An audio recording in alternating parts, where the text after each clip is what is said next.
it's me again, Rhea Di Marcelo, and today we will be talking about Alerta Katipunan.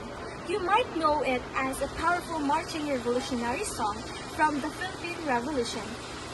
Now, let's see this in the new historicism point of view. But before that, let's talk about new historicism theory. Now, new historicism is basically about the idea that a piece of art isn't separate from history.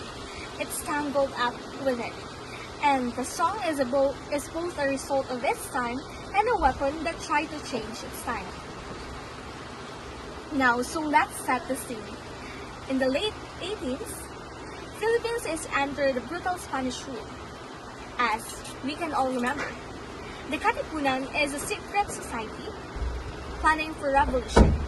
They need to unite people, spread their ideas in secret, and get them fired up to fight. Now, writing it down was a dangerous act. So, how do you think people communicate? Right, they use songs and poetry. And Alerta Katipunan isn't just about music. It's a coded call to action. Think about the word alerta itself. It means alert or be vigilant. This wasn't a suggestion, but an urgent command. The song was a signal, a way to tell members to be ready, to be watchful of the Spanish authorities. The lyrics are full of direct, simple commands. It talks about following the Katipunan's rules, being brave, and fighting for the beloved motherland, Inang Bayan. This wasn't just about feeling patriotic.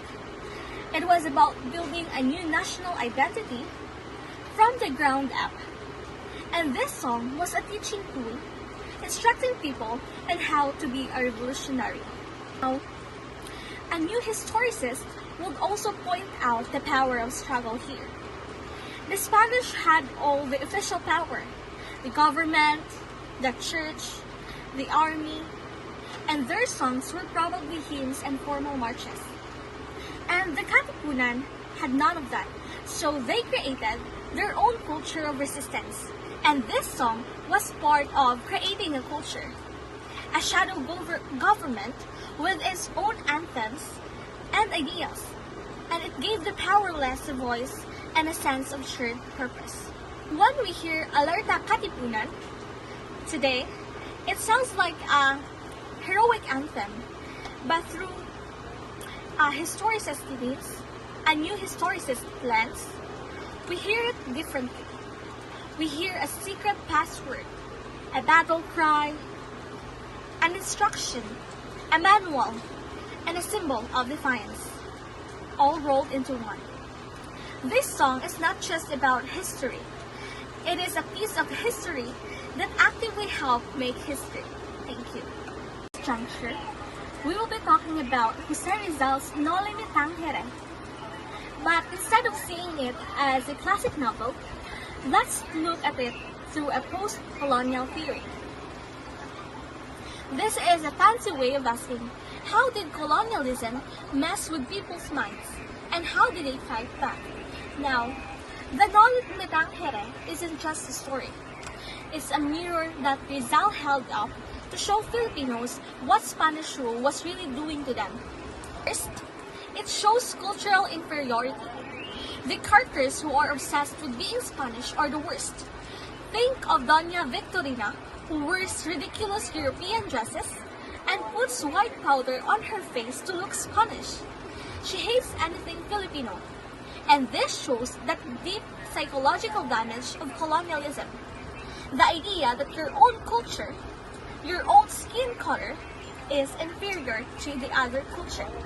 And it also exposes the abuse of power. The real villains aren't just individual Spaniards, but the entire colonial system. The corrupt friars, like Padre Damaso, who use religion to control people. The greedy government officials, which all work up together to keep Filipinos poor, uneducated, and obedient. The Noli Me Tangere is also about the fight against the mental control. The main character, Ibarra, Crisostomo Ibarra, starts as a reformist. He believes that he can work with the system, but by the end, he failed. And this is a huge post-colonial idea that you can fix a broken, oppressive system by playing its game. Right day, everyone. Today, we will be talking about Bakyani Neneng, which reminisces about what happened to Neneng. In this song, Neneng is referred as Tagabukid, and her family are so supportive that they break their piggy banks in order to buy a bakya for her.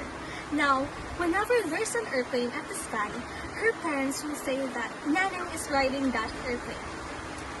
And on contrary, Neneng was in Saudi Arabia working hard in order for them to have the money to buy their food and a change of clothes for her siblings.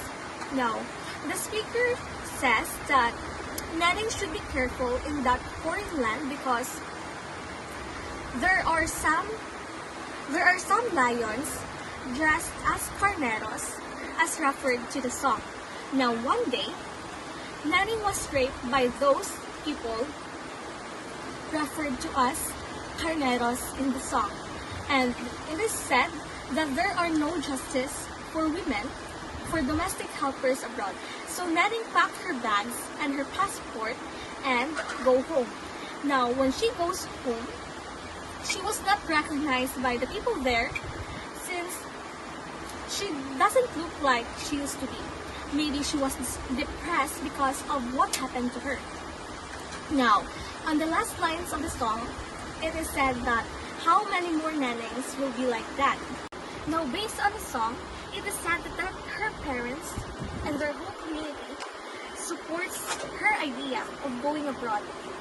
And this shows that women are often seen as a primary caregivers and providers for their family. That she has a lot to sacrifice. She has to make a huge sacrifice in order to lift up the status of her family. Now, this highlights the gendered risk of migration.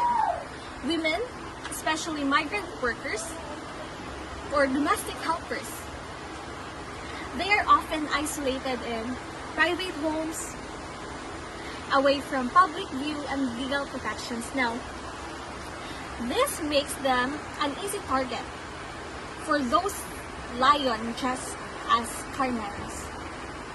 In short, from a feminist perspective, Bakyani Neneng is not just a sad song.